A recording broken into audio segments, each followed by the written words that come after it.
கடந்த ஆண்டு 3 முறை மேட்டூர் அணை முழு கொள்ளளவை எட்டியும் குறுவை சாகுபடி சாத்தியம் இல்லாமல் போனது.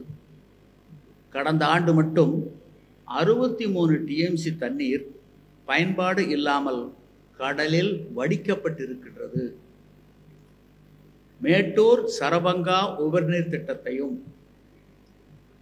காவிரி வைகை குண்டாறு இணைப்பு திட்டத்தையும் கடலூர் மயிலாடுதுறை மாவட்ட தடுப்பணை திட்டங்களையும் நிறைவேற்றி இருந்தால் ஒரு சொட்டு தண்ணீர் கூட கடலுக்கு சென்றிருக்காது. ஆக தொலைநோக்கு பார்வையில் சிந்தித்து இவற்றை செயல்படுத்த அரசு தவறிவிட்டது. தேவையற்ற இலவசங்களை முன்னிறுத்துவதும் மக்களுடைய அறியாமையை அறுவடை செய்து அதன் மூலம் வாக்குகளை பெறுவதிலேயே கட்சிகள் குறிக்கோளாக இருக்கின்றது. அரசும் இதற்கு விதிவிலக்காக இல்லை. இந்த போக்கு வன்மையாக கண்டிக்கத்தக்கது. கடந்த ஆண்டு ஏன் குறுவை சாகுபடி சாத்தியமாகவில்லை? தீர்ப்பில் இருக்கக்கூடிய தவறு காரணமா, இல்லை கர்நாடக தீர்ப்பை மதித்து மாதாந்திர அடிப்படையில் தமிழ்நாட்டுக்கு உண்டான உரிமை நீரை திறந்துவிட தவறியது காரணமா, காவிரி மேலாண்மை ஆணையம் ஒழுங்காற்றுக்குழு செயல்பாடு சரியில்லாமல் போனது காரணமா, மத்திய அரசு உச்சநீதிமன்றம் பாராமுகமாக இருந்தது காரணமா? இதை பற்றி சட்டப்பேரவையில் விவாதித்தார்களா அல்லது பாராளுமன்றத்தில் ஒரு உறுப்பினர் இதை பற்றி குரல் கொடுத்திருப்பார்களா? இல்லையே. சரியான இலக்கை நோக்கி இந்த வழக்கு நடத்தப்படவில்லை. 28 ஆண்டுகால சட்ட போராட்டத்தில் தினந்தோறும் நீர் பங்கீடு என்ற இலக்கை முன்னிறுத்தி வழக்கு நடத்தப்பட்டு அதற்குண்டான தீர்ப்பை பெற்று தந்திருந்தால் தீர்வு எளிதாகி இருக்கும். இரு மாநில உறவு மேம்பட்டிருக்கும், மோதலுக்கு முற்றுப்புள்ளி வைக்கப்பட்டிருக்கும், இறையாண்மை ஒருமைப்பாடு வலுப்பெற்றிருக்கும்.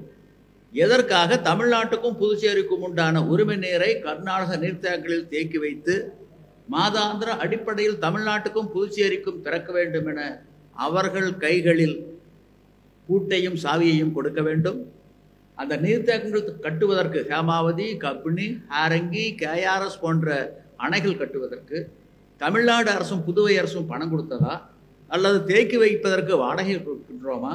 எந்த முகாந்திரத்தினுடைய அடிப்படையில் இவர்களுடைய தண்ணீரை அவர்களுடைய அணையில் தேக்கி வைத்து மாதாந்திர அடிப்படையில் திறக்க வேண்டும் என்ற தீர்ப்பை நீங்கள் வாங்கி கொடுத்திருக்கின்றீர்கள்? 28 ஆண்டுகள சட்ட போராட்டம், அதுக்கு பின்னாடி 7 ஆண்டுகள், இந்த 35 ஆண்டுகளில் கர்நாடகா எப்போ தமிழ்நாட்டுக்கு திறந்திருக்காங்க? இனிமேல் தேக்கினால் கர்நாடக நீர்த்தேக்கங்கள் உடையும். அணைகளுடைய பாதுகாப்பு கருதி தமிழ்நாட்டை புதுச்சேரி வடிகாலா வச்சுதான் தெரிஞ்சிருக்கிறாங்களே ஒழிய தமிழ்நாடும் புதுவையும் காவிரியில் கடைமடை உரிமை பெற்ற மாநிலங்கள்னு நேற்றுக்கு திறக்கல, இன்னைக்கு திறக்கல, நாளைக்கு திறக்க போறதில்லை. ஏன் ஒரு மறுசீராய்வு மனுவை தமிழ்நாடு அரசு தாக்கல் செய்ய தவறி இருக்கின்றது? காவிரி நடுவர் மன்றத்தில் இதற்காக 2033 வரை காத்திராமல் ஒரு மறுசீராய்வு மனுவை தாக்கல் செய்ய வேண்டும். நடுவர் மன்றம் ஏற்றுக்கொண்டால் வரவேற்போம், மறுத்தால் உச்சநீதிமன்றத்தை நாட வேண்டும். அங்கேயும் நியாயம் கிடைக்காமல் போனால் 40 நாடாளுமன்ற உறுப்பினர்கள் பாராளுமன்றத்தை முடக்க வேண்டும். ஏன் இதை செய்ய தவறில்லை? இதனுடைய வெளிப்பாடு தான் இன்னைக்கு கமலஹாசன் தமிழ் மொழியிலிருந்து வந்தது பிறந்தது கன்னடம்னு சொன்னதுக்கு எதிர்ப்பு கிளம்பி இருப்பதற்கு அடிப்படை காரணம் இந்த காவிரி தீர்ப்பு. சரியான இலக்கு நோக்கி வழக்கை நடத்தி தினந்தோறும் நீர் பங்கீடு என்ற அம்சம் தீர்ப்பில் இடம்பெற செய்திருந்தால் இரு மாநில உறவு மேம்பட்டிருக்கும், மோதலுக்கு முற்றுப்புள்ளி வைக்கப்பட்டிருக்கும், இந்த மாதிரி பிரச்சனைகளுக்கு இடம் இருக்காது. அடுத்து பார்த்தீங்கன்னா காவிரி ஒரு பக்கம் இருக்கும்போது கள் பற்றிய புரிதல் இல்லை. அரசியல் கட்சிகளுக்கு காவிரி தீர்ப்பு பற்றிய புரிதலும் இல்லை, கள் தடை பற்றிய புரிதலும் இல்லை. வரும் டிசம்பர் மாதம் திருச்சியில் கள் விடுதலை மற்றும் மதுவிலக்கு மாநாடு நடத்தப்படும். கள் விடுதலை மற்றும் மதுவிலக்கு மாநாடு வரும் டிசம்பரில் திருச்சியில் நடத்தப்படும். இந்த மாநாட்டுக்கு சிறப்பு அழைப்பாளராக பீகாரினுடைய முதலமைச்சர் நிதிஷ்குமார் அழைக்கப்படுவார். அவர் போக கள் ஆதரவு இருக்கக்கூடிய தலைவர்கள் அனைவருக்கும் அழைப்பு விடுக்கப்படும். வந்திருப்போரை வைத்து இந்த மாநாடு சிறப்பாக நடத்தப்படும். இந்த மாநாடு ஒரு திருப்பு முனையை ஏற்படுத்தும். ஒட்டுமொத்த தமிழ்நாட்டையே திரும்பி பார்க்க வைக்கும். வரும் 2026 தேர்தல் வெற்றி தோல்வியை நிர்ணயம் செய்யும் சக்தி இந்த மாநாட்டுக்கு கட்டாயம் இருக்கும். ஏனென்றால் பலருக்கு நினைவில் இல்லாமல் இருக்கலாம், பல ஆண்டுகளுக்கு முன்பு வெங்காய விலை உச்சத்தில் இருந்தது. அந்த நேரத்தில் 4 மாநிலங்களில் தேர்தல்கள் நடந்தன. அந்த தேர்தல்களின் வெற்றி தோல்வியை நிர்ணயம் செய்யக்கூடிய சக்தி வெங்காய விலையேற்றத்துக்கு இருந்தது. அதை போல வரும் 2026 தேர்தல் வெற்றி தோல்வியை நிர்ணயம் செய்யக்கூடிய சக்தி இந்த கள் தடைக்கு கட்டாயம் இருக்கும். பீகாரில் 9 ஆண்டுகளுக்கு முன்பு நிதிஷ்குமார் தலைமையிலான அரசு பூரண மது விலக்கை கொண்டு வந்தது. அங்கே சாராயத்துக்கு, இறக்குமதி மதுக்களுக்கு, இந்திய தயாரிப்பு அயல்நாட்டு மதுக்களுக்கு தடை, கள்ளுக்கு விலக்களிப்பு. அண்மையில் குற்ற ஆவணப்பதிவில் குறிப்பிடுகின்ற பொழுது பீகாரில் பூரண மது விலக்கு கொண்டு வரப்பட்ட பிறகு சாலை விபத்துகளும் குற்றங்களும் வெகுவாக குறைந்து போய் உள்ளன. குடும்பங்களில் அமைதி நிலவுகின்றது. மக்களுடைய வாழ்க்கை தரமும் வாங்கும் சக்தியும் கூடி இருக்கின்றது. இது பெருமையாக இருக்கின்றது. அங்கும் கள்ளச்சாராய சாவுகள் ஏற்பட்டன. அந்த அரசு நிவாரணம் கொடுக்க மறுத்துவிட்டது. நிவாரணம் கொடுத்தால் அது ஒரு தவறான முன் உதாரணம் ஆகிவிடும் என சொல்லி இது கள்ளச்சாராய உற்பத்தி, நுகர்வு மற்றும் சாவுகளை ஊக்குவித்ததாக இருக்கும் என சொல்லி மறுத்துவிட்டது. தமிழ்நாட்டிலும் கள்ளச்சாராய சாவுகள் ஏற்பட்டன. விழுப்புரம் மாவட்டம் விக்கிரவாண்டி, கள்ளக்குறிச்சி போன்ற பகுதிகளில் கள்ளச்சாராய மரணங்கள் ஏற்பட்ட போது தமிழ்நாடு அரசு விரைந்து ஓடிப்போய் சாவு ஒன்றுக்கு 10 லட்சம் ரூபாயை நிவாரணமாக வாரி வாரி வழங்கி இருக்கின்றது. அங்கே பீகாரை பொறுத்த அளவில் அந்த அரசு மதுவிலக்கை நோக்கி இருக்கின்றது, தமிழ்நாட்டில் மதுவை நோக்கி இருக்கின்றது. இது தமிழ்நாட்டுக்கு வந்திருக்கும் ஒரு தலைக்குனிவே ஆகும். பீகாரை பின்பற்றி தமிழ்நாட்டிலும் மதுவிலக்கு மற்றும் மது கொள்கை மாற்றியமைக்கப்பட வேண்டும் என்பது அந்த மாநாட்டினுடைய இலக்காக இருக்கும். ஒழிக்கப்பட வேண்டியது போதைப் பொருள், தவிர்க்கப்பட வேண்டியது மது, தடை செய்யக்கூடாதது கள். போதைப் பொருள் என சர்வதேச அளவில் அடையாளம் காட்டப்பட்டிருப்பவை ராஜபோதை என்று சொல்லக்கூடிய ஓபியம், அபின், கஞ்சா, marijuana, pethidine, heroin, brown sugar, cocaine, LSD, China white, போதை காளான் போன்றவைகள் தான். மது பட்டியலில் வைக்கப்பட்டிருப்பவை பிராண்டி, விஸ்கி, ரம்மு, சாராயம், வோட்கா போன்றவைகள் மது பட்டியலில் வைக்கப்பட்டிருப்பவைகள். கள் உணவு பட்டியலில் வைக்கப்பட்டிருக்கக்கூடிய ஒன்று. உலக அளவில் 108 நாடுகளில் பனை தென்னை மரங்கள் இருக்கின்றன. எந்த ஒரு நாட்டிலும் கள் இறக்கவும் பருகவும் தடை இல்லை, தமிழ்நாட்டை தவிர. உலகளாவிய நடைமுறைக்கு மாறாக தமிழ்நாட்டில் மட்டும் 38 ஆண்டுகளாக கள் தடை தொடர்ந்து இருந்து வருகின்றது. நாங்கள் தமிழ்நாடு அரசிடம் கள்ளுக்கு அனுமதி கேட்கவில்லை, கள்ளுக்கடைகளை திறக்க வேண்டும் என்ற கோரிக்கையினையும் வைக்கவில்லை. சில கட்சி தலைவர்கள் கள்ளுக்கு அனுமதி கொடுக்க வேண்டும் என்றும் கள்ளுக்கடைகளை திறக்க வேண்டும் என்றும் மேடையில் பேசிக் கொண்டிருக்கின்றார்கள். சட்டப்பேரவையில் உறுப்பினர் அதையே பதிவு செய்கின்றார். இவர்களுக்கு கள் பற்றிய, தடை பற்றிய புரிதல் இல்லை.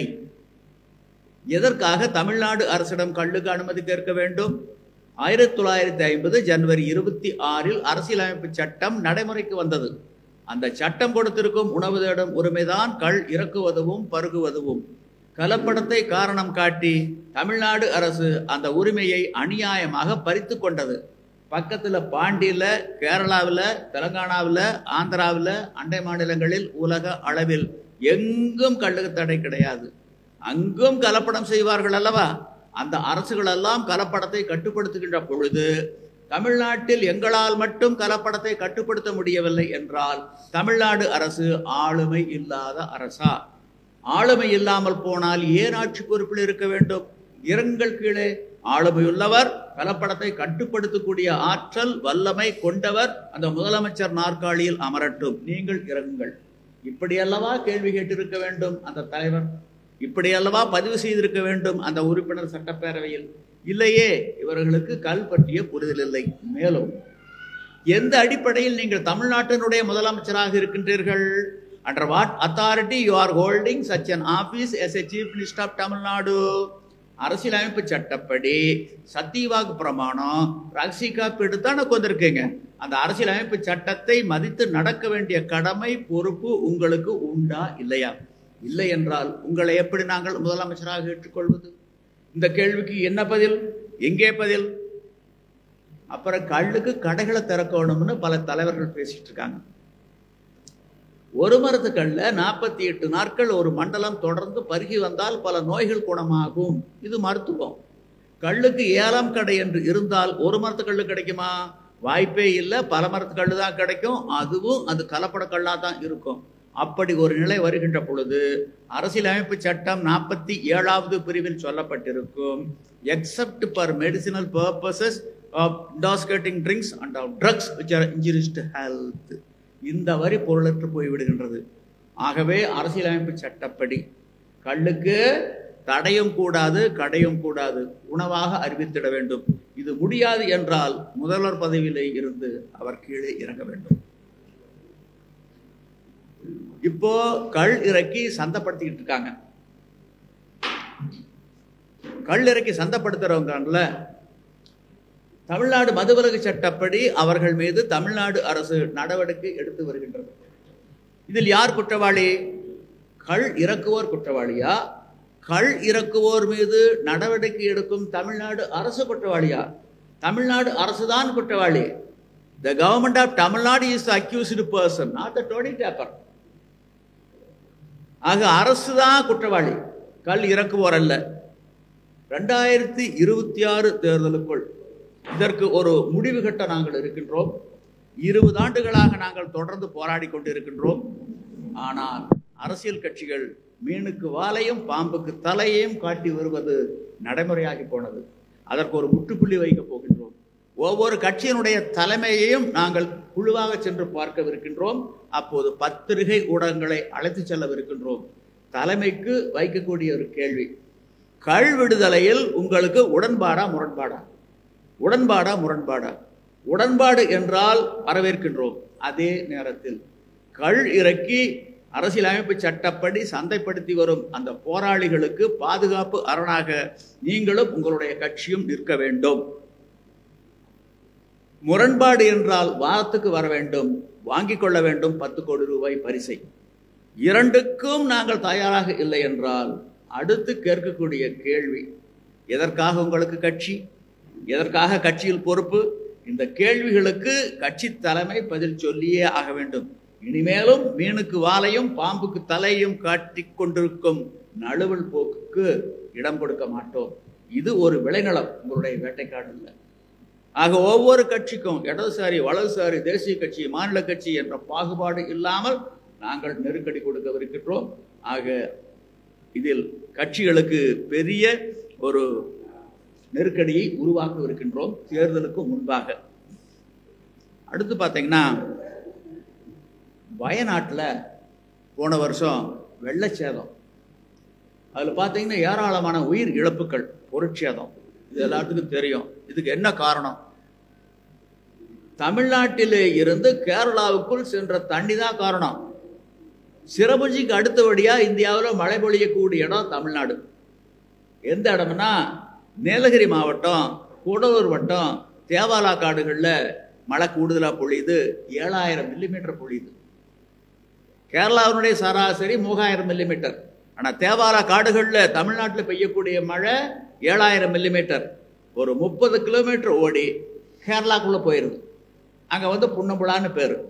அது சாலியாறு பேசினில் கலந்து நிலம்பூர் வழியாக கள்ளிக்கோட்டைக்கு பக்கத்தில் 230 டிஎம்சி ஆண்டுதோறும் பயன்பாடு இல்லாமல் கடலில் கலக்குது.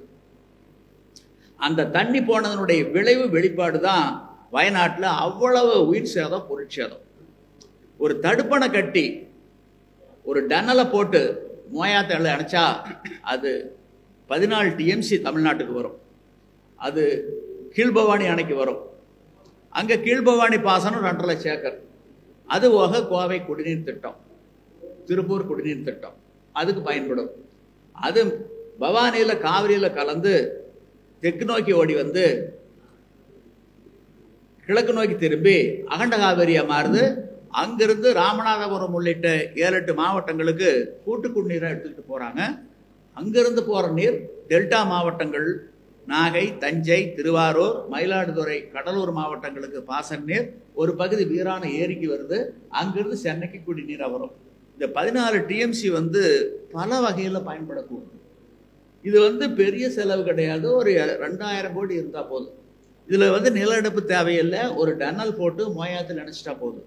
ஆக இந்த திட்டத்தை மத்திய அரசு நிதி கொண்டு கேரளாவுக்கு மின்சாரம், தமிழ்நாட்டுக்கு தண்ணீர் என்ற அடிப்படையில் நிறைவேற்றிட வேண்டும். கடந்த ஆட்சியில் ஒரு குழு போட்டு ஆய்வு செஞ்சாங்க. இந்த ஆட்சியில அந்த குழுவினுடைய செயல்பாட்டை அப்படியே முடக்கிட்டாங்க. இதுக்கு மறு உயிர் கொடுக்க வேண்டும். இந்த திட்டம் நிறைவேற்றுவதால் நாட்டினுடைய இறையாண்மை, ஒருமைப்பாடு வலுப்பெறும். இதே போக்கு நீடிச்சா 1990 சோவியத் சோசலிச குடியரசு எப்படி செதறதாங்கா மாதிரி செதறுண்டு போனதோ அந்த ஒரு நிலை இந்தியா நாட்டுக்கு ஏற்படும். வருமுன்னர் காவாதான் வாழ்க்கை, எரிமுன்னர் வைத்தொரு போலக்கடும். 2026 தேர்தல் வரவிருக்கு. இந்த தேர்தலில் யார் ஆட்சியை கைப்பற்றுவார்கள்? 2026 தேர்தலில் யார் ஆட்சியை கைப்பற்றுவார்கள்? இந்த கேள்விக்கு என்ன பதில்? யார் வள்ளுவர் வழியை பின்பற்றுகின்றார்களோ அவர்கள் கட்டாயம் ஆட்சியை கைப்பற்றுவார்கள். வள்ளுவர் ஒரு தீர்க்கதரிசி. ஒவ்வொரு குறளும் ஒரு தீர்க்க தரிசனம். வாழ்வியல் தத்துவத்தை படம் பிடித்து காட்டியவர் வள்ளுவர். அவர் காட்டுறாரு 1.25 வரியில இந்த உலகம் அந்த உலகம் எல்லா உலகத்தையும் அளந்துடுறார். அருளிலார்க்கு அவ்வுலகம் இல்லை, பொருளிலார்க்கு இவ்வுலகம் இல்லை. அருள் இல்லா போனா அந்த உலகத்தில் வேலை கிடையாது, பொருள் இல்லா போனா இந்த உலகத்தில் வேலை கிடையாது. தேர்தல் அந்த உலகத்தில் நடக்குதா, இந்த உலகத்திலையா? இந்த உலகத்துல என்ன வேணும்? பொருள் வேணும், பணம் வேணும். ஆக இப்ப யாரெல்லாம் பணத்தை முன்னிறுத்துகின்றார்களோ அவர்கள் வெற்றி பெறுவார். வாக்காளர்களாகி நாங்க தெளிவா இருக்கிறோம். என் வீட்டுல 7 ஓட்டு, எவ்வளவு கொடுப்பேன் எனக்குன்னு பேரம் பேசி வாக்களிக்கிறதுக்கு நாங்கள் தயாராக இருக்கின்றோம். இந்த நிலையில் தேர்தல் நடந்தால் வள்ளுவர் வழியை யார் பின்பற்றுகின்றார்களோ அவர்கள் வெற்றி பெறுவார்கள். பொருள் அல்லவரை பொருளாக செய்யும், பொருள் அல்லது இல்லை பொருள். இல்லாரை எல்லாரும் எள்ளுவர், செல்வரை எல்லாரும் செய்வர் சிறப்பு. நற்பொருள் நன்குணர்ந்த சொல்லினும் நல்குறவார் சொற்பொருள் சோறுவிடும். இன்னொரு பாட்டு, சித்தர் பாட்டு. கட்டி அழும்போதும் தாண்டவக்கோனே, பிணத்தை கட்டி அழும்போதும் தாண்டவக்கோனே, பண பெட்டி மீது கண் வையடா தாண்டவக்கோனே. இது இயற்கையான நிகழ்வும் கூட. ஆலிலை பூவுங்காயும் மனிதரும் பழமும் உண்டேல் சாலவே பட்சியெல்லாம் தங்குடி என்றே வாழும் வாலிபர் வந்து தேடி வந்திப்பர் கோடாகோடி ஆலிலை ஆதி போனால் அங்கு வந்திருப்பார் உண்டோ. ஒரு ஆலமரம் பழுத்திருந்தா பலதரப்பட்ட பறவைகள் பல நேரங்கள்ல வரும். அதே ஆலமரம் பட்டு போய் நின்று என்ன வரும்? எது வராது. நீங்க கொள்கையை மட்டும் வச்சு ஒரு தேர்தலை சந்தித்தால் இன்றைய காலகட்டத்தில் அது ஈடுபடாது. பொருள் வேண்டும். அருள் என்னும் அன்பின் குளவி பொருள் என்னும் செல்வ செவிலியால் உண்டு. அருள் என்று சொல்லக்கூடிய குழந்தையானது பொருள் என்று சொல்லக்கூடிய செவிலியரால் வளர்க்கக்கூடியதுதான். ஆகவே யார் வள்ளுவர் வழியை பின்பற்றுகின்றார்களோ அவர்கள் வெற்றி பெறுவார்கள். சில கட்சி இப்பவே பணத்தை கொண்டுகிட்டு போய் 234 தொகுதிகளில் சேமிச்சு வச்சுட்டாங்க. ஆங்காங்கே நெப்போலியன் சொன்ன மாதிரி ஆங்காங்கே துருப்புக்களை நிறுத்தி வைத்து விட்டால் துப்பாக்கியை துவக்க வேண்டிய அவசியமே இருக்காது. அந்த அடிப்படையில் தேர்தல் தேதியை தேர்தல் ஆணையம் அறிவித்த பிறகு அந்த பண நடமாட்டமே இருக்காது. யாரை பிடிப்பாங்கன்னா, இந்த சந்தைசாரிக்கு ஆடு மாடு வாங்க போறாங்கல்ல, ஜவுளி எடுக்க போறாங்கல்ல, நகை எடுக்க போறாங்கல்ல, அவங்க தான் அகப்படுவாங்க, அவங்களுக்கு தான் தொந்தரவு பண்ணுவாங்க. ஆனால் அரசியல் கட்சி தலைவர்கள் யாரும் இதில் பாதிக்கப்பட மாட்டார்கள். ஏன்னா ஏற்கனவே அங்கங்க கொண்டுட்டு போய் வச்சுட்டாங்க. அவங்க கொடுக்கறதுக்கு தயாராயிட்டாங்க. நாங்கள் வாக்காளர்களாகிய நாங்களும் வாங்கிட்டு குத்துறதுக்கு தயாராயிட்டோம். இந்த நிலைமையில தான் வள்ளுவர் வழி வெல்லும்னு சொல்றோம்.